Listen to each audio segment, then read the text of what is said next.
வணக்கம், என் பெயர் doctor poor Thaman மற்றும் இன்று இந்த வீடியோவில் எவ்வாறு நீங்கள் உங்கள் கிட்னியை, உங்கள் உடலை எலோபதிக மருந்துகளால் பாதுகாக்கலாம் என்பதை குறித்து பேசப் போகிறோம்.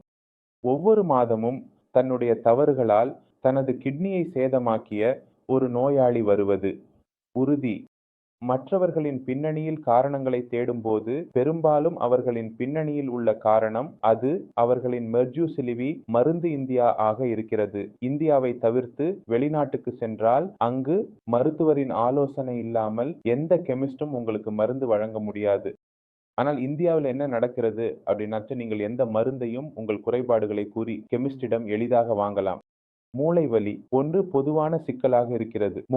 ஒன்று பொதுவான சிக்கலாக இருக்கிறது. எனவே எப்போது மூளையில் வலி இருக்கிறது, முக்காலில் வலி இருக்கிறது, வேலை செய்ய முடியவில்லை, நாம் மருந்து கேட்கிறோம். மருந்து கொடு 2, எனது முதுகில் வலி இருக்கிறது. மருந்து கொடு 2 என்கிறார்கள். அவர்கள் உங்களுக்கு மருந்து மாத்திரை கொடுத்து நீங்கள் ஓய்வு பெறுவீர்கள். அதை எடுத்த பிறகு நீங்கள் ஓய்வு பெறுவீர்கள். இப்போது சிக்கல் என்னவென்றால், தலையில் வலி, முக்கால் வலி, முதுகில் வலி இவை ஒவ்வொரு நாளும் தொடங்குகிறது. ஒவ்வொரு 2வது நாளும் தொடங்குகிறது. மற்றும் நாம் என்ன செய்கிறோம்? அதே மருந்தை மீண்டும் எடுத்துக்கொள்கிறோம். அதே கோப்பை மீண்டும் அந்த மருந்தை மீண்டும் எடுத்துக்கொள்கிறோம். நாம் பல ஆண்டுகள் எலோபதிக மருந்துகளை எடுத்துக்கொள்கிறோம். அதில் எதற்கும் தீங்கு ஏற்படும் என்பதை நாங்கள் அறியாமல் இருந்தால் நமது கிட்னியில் அதன் விளைவுகள் தொடங்கும். அந்த சில உப்புகள் கிட்னிக்கு சேதம் செய்ய உலகளாவிய புகழ் பெற்றவை மற்றும் அவை வெளிநாடுகளில் கிடைக்கவில்லை. ஆனால் இந்தியாவில் அவை எளிதாக கிடைக்கின்றன. உதாரணமாக, நீங்கள் டைக்ளூபினெக் அல்லது டெப்ளூஃபேனெக் என்ற மாத்திரையை எடுக்கிறீர்கள். நீமோஸ்லிட் வெளியில் கிடைக்கவில்லை, ஆனால் இந்தியாவில் மிகவும் எளிதாக கிடைக்கிறது. அதை நாம் எடுத்துக்கொள்கிறோம். இதோடு எங்களுக்கு தெரிந்த பல ஆன்டிபயோட்டிக்ஸ் உள்ளன. அவை கிட்னிக்கு சேதம் விளைவிக்கின்றன மற்றும் அவற்றை காப்பாற்றுவதற்கான முறை மிகவும் எளிமையானது. எல்லா ஆன்டிபயோட்டிக்ஸ் எல்ட்ரோமைசின் போன்றவை மைசின் என்றால் முடிவடைகின்றன. அவை எங்கள் ஆன்டிபயோட்டிக்ஸ் ஆகும். அவை கூட கிட்னிக்கு சேதம் ஏற்படுத்துகின்றன.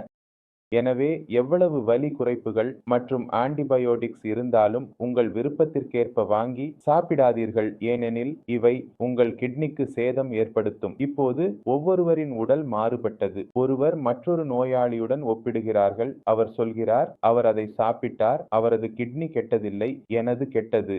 நீங்கள் புரிந்து கொள்ள வேண்டும், ஒவ்வொரு உடலும் மற்றொரு உடலுக்கு மாறுபட்டது. நீங்கள் பால் செரிக்கிறீர்கள், இல்லை. நீங்கள் கோதுமை செரிக்கிறீர்கள், இல்லை. நீங்கள் 10 வகையான அலர்ஜி, இல்லை. யாருக்காவது 10 வகையான அலர்ஜி இருக்கலாம், புலோனில் அலர்ஜி இருக்கலாம். எனவே ஒவ்வொருவரின் உடலும் ஒரு மாறுபட்ட முறையில் செயல்படுகிறது.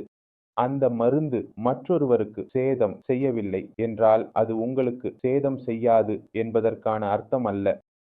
என் பேச்சை புரிந்து கொள்கிறீர்களா? நீங்கள் எப்போதும் வெல்ல வேண்டும் என்பதில்லை.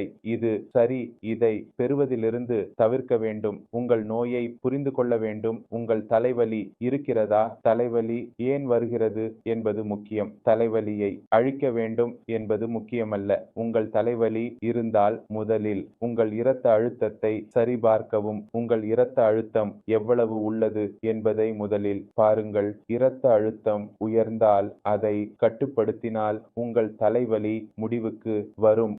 நீங்கள் தலைவலி அடிக்கடி வருகிறதா? உங்கள் பக்கம் சோதனை செய்யுங்கள். உங்கள் பழைய எண் இருக்கலாம். நீங்கள் அணிய விரும்பவில்லை, ஏனெனில் அது உங்களுக்கு ஸ்மார்ட்டாக தெரியவில்லை. எனவே நாம் என்ன செய்கிறோம்? மற்றொரு வழியை தேர்வு செய்ய வேண்டாம். நீங்கள் தலைவலி ஏன் வருகிறது என்று பார்க்க வேண்டும். எப்போது வாயு காரணமாக மக்கள் தங்கள் கிட்னியை கெடுத்தனர்? வாயு இருந்தால் தலைவலி இருந்தது. வாயு சிகிச்சை எடுத்துக்கொண்டு தலைவலிக்கு சிகிச்சை எடுத்துக்கொள்கிறார்கள். தங்கள் மருந்துகளை எடுத்துக்கொள்கிறார்கள் மற்றும் கிட்னி கெட்டுவிட்டால் நான் உங்கள் அனைவரிடமும் கைகளை இணைத்து வேண்டுகிறேன். நீங்கள் எப்போது சிம்டம் மீது செய்யாதீர்கள். சிம்டத்தை அழிக்காதீர்கள். சிம்டம் 1 என்பது எங்கள் உடலில் உள்ள ஏதோ ஒரு விஷயம் நடந்து கொண்டிருக்கிறது என்பதை எங்களுக்கு தெரிவிக்கும் சிக்னல் ஆகும். உங்கள் உடலில் ஏதேனும் தவறு நடந்தால் அதை அங்குதான் சரி செய்ய வேண்டும். பிபி உயர்ந்தால் பிபி சரி செய்யுங்கள். தலைவலி சரி செய்ய வேண்டாம். தலைவலி தானாகவே சரியாகும். அதனால் நீங்கள் மருத்துவத்தின் அடிப்படைகளை பற்றி தெரிந்து கொள்ள வேண்டும். ஏனெனில் என் உடலுக்கான கவனத்தையும் வைத்திருக்க வேண்டும். டாக்டர் பூரு தமன் தவறு செய்யலாம்.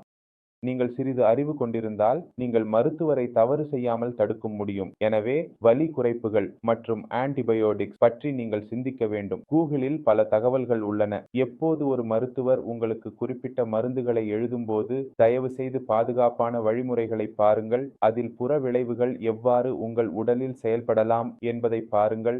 ஏனெனில் மருத்துவரிடம் செல்லும் போது மருந்துகளை எவ்வளவு எடுத்துக்கொள்ள வேண்டும் என்பதற்கான அறிவுரைகள் மட்டுமே கிடைக்கின்றன. மருத்துவர் 5 நாட்கள் எடுத்துக்கொள்ளுங்கள், 6வது நாளில் எடுத்துக்கொள்ள வேண்டாம் என்று சொல்கிறார். ஏனெனில் அதன் தீங்கு ஏற்படலாம் என்பதை நாங்கள் அறிவோம். எனவே இது உங்களுக்கு மருந்துகளை எவ்வாறு எடுத்துக்கொள்ள வேண்டும் என்பதில் உதவுகிறது.